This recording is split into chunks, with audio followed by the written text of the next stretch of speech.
Okay, so next what we're going to do is add in a structural opening. So in this section here, we want to be able to go between one building and the other. So I'm going to show you a couple of different methods that we can do that. The first being we can create a wall opening. The second way, we can edit the actual profile of that wall, so we can cut out a section of the wall. And thirdly, we're going to use the structural opening component. So this is just basically a door itself, so it has the same properties as an actual door. It just doesn't have any frame or door itself, so it's just a blank opening. So the first method that we're going to use is a wall opening tool. So that is in the architecture tab. In the opening panel here, there's our wall. But to get a good view of what we're going to be doing, I'm going to place a section view.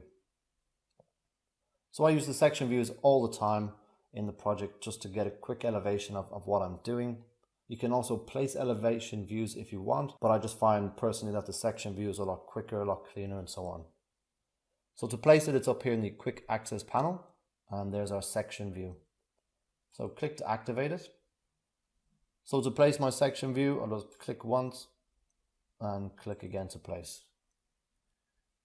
So I start at the bottom and went up. If you go from the top down, the view will be the opposite way.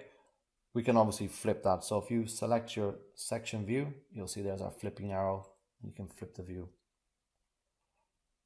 As well as that, you see the dashed blue line.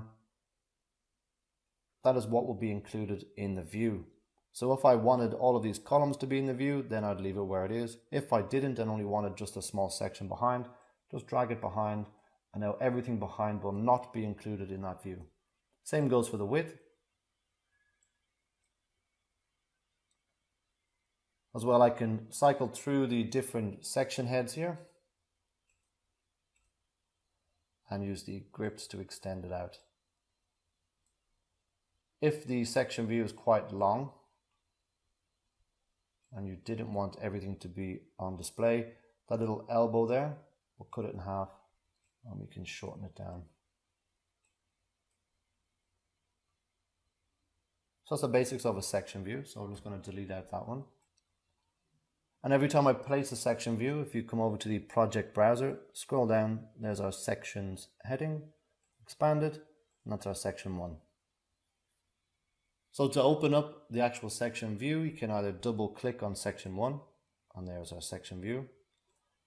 You can also double tap on the beak, and again, that's our section view.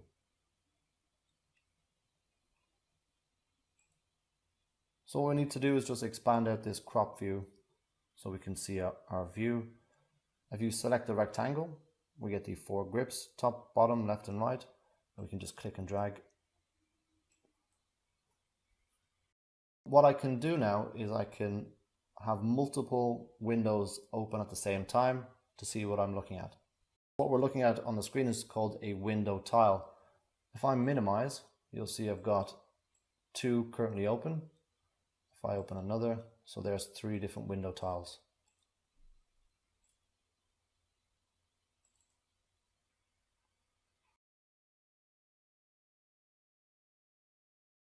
So to view all of the different window tiles, if we come again back up to the quick axis, there's our switch windows. So if you click on that, it will just display what current window tiles are open. If there's too many open, you can select close all window tiles or close hidden windows. If there's too many open, you could have 10, 15, 20 open at once. What you can do is click on the close hidden windows, and that will close all of the other windows apart from the one that's currently open.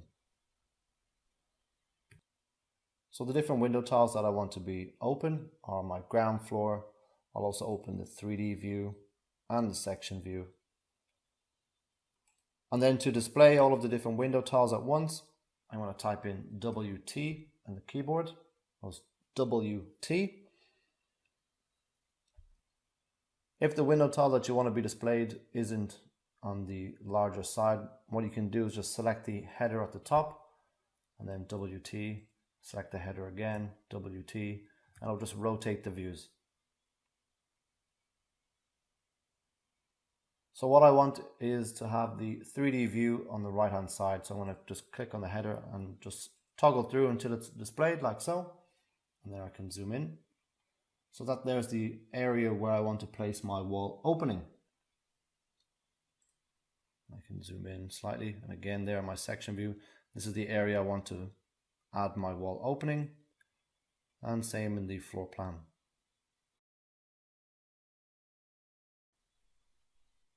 Next I go to the opening panel, select the wall opening, and then I'll just click on the 3D header there. First I got to select my wall, so I'll just click on the wall itself, and now I simply have to draw the rectangle on the wall. Again, just placing it anywhere at the moment, so we're not concerned about the height and the width. And there we have our opening, and once it's placed, now I can click on my section view, select the opening. If you can't select the opening first time, just hover over where the edge of the opening is and just click on the tab key once and twice, and you'll see it's now toggling between everything that's around the cursor. That applies to everything. We will use that feature again and again. So now I can select the opening. Once I have the opening selected, I've got my grips that I can just extend out.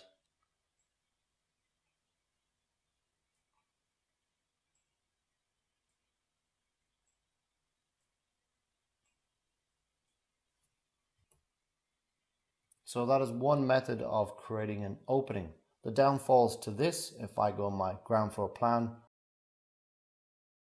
you'll see that the external wall remains open.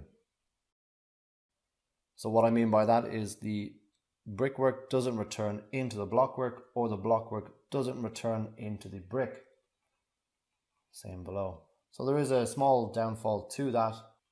So next, if you just select the opening and delete it,